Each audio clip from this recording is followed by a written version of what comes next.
Hi everyone. Welcome to another video on the amazing World of Wild channel, where today we are going to discuss some pretty interesting facts about Hagrid. Don't forget to like and subscribe for more. Now let's get into what makes Hagrid so interesting.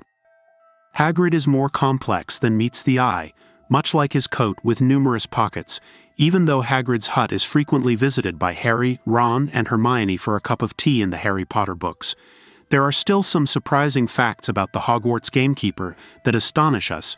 Of course, there are many more facets to Hagrid than just his pink umbrella, his affection for literally any animal, and his capacity to see the best in people.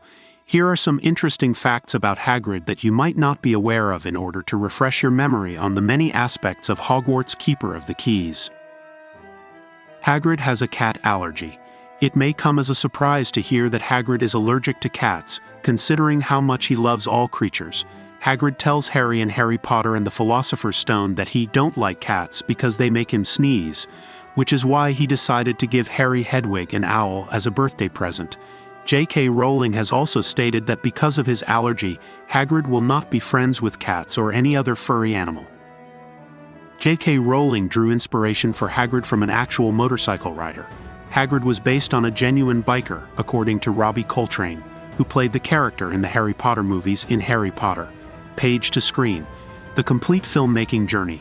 Coltrane stated that Hagrid was based on a Hell's Angel she knew in the West Country, according to J.K. Rowling.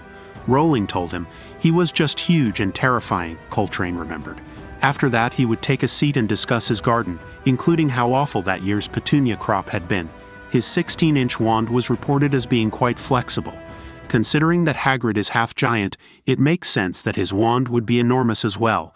The oak wand, standing at an impressive 16 inches, has also been characterized as being quite pliable. Hagrid makes sense for oak, according to Mr. Ollivander's notes on wand woods, because wizards who wield oak wands typically have an affinity with the magic of the natural world, which Hagrid most certainly does. Regretfully, Hagrid's wand was damaged following his expulsion from Hogwarts during his third year. Furthermore, we believe he would prefer it if we avoided bringing up his pink umbrella at all. He belonged to the Gryffindor House. Although Hagrid's Hogwarts house is never mentioned in the books, it should not be shocking that he was a Gryffindor given his courage, generosity, and noble personality. He can't cast a Patronus given his affinity for creatures. It was surprising to learn that Hagrid can't actually cast the charm to produce an animal guardian. In a Q&A with Harry Potter fans on Twitter, J.K. Rowling was quizzed what Hagrid's Patronus would be. In reply, she wrote, "Hagrid couldn't produce a Patronus. It's a very difficult spell. As Hagrid was expelled from Hogwarts, it makes sense that he might not have mastered the art of casting a Patronus. Indeed, you can read here that the majority of witches and wizards are unable to produce Patronuses, and to do so is generally considered a mark of superior magical ability. Hagrid, therefore, isn't alone in his inability to cast a Patronus." Hagrid had a hard childhood. Hagrid is another character in the Harry Potter series who had a hard childhood.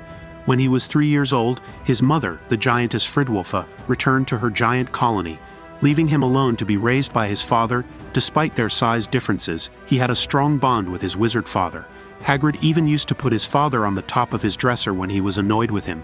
However, his father, sadly, passed away when Hagrid was in his second year of Hogwarts. "Tiny knitted bloke my dad was. By the time I was 6, I could lift him up and put him on top of the dresser if he annoyed me. Used to make him laugh." Hagrid's deep voice broke. Madame Maxime was listening, motionless, apparently staring at the silvery fountain. "Dad raised me, but he died, of course, just after I started school. Sorta had to make me own way after that." Harry Potter and the Goblet of Fire. Hagrid is resistant to stunning spells, most likely owing to his huge size, and his status as a half-giant.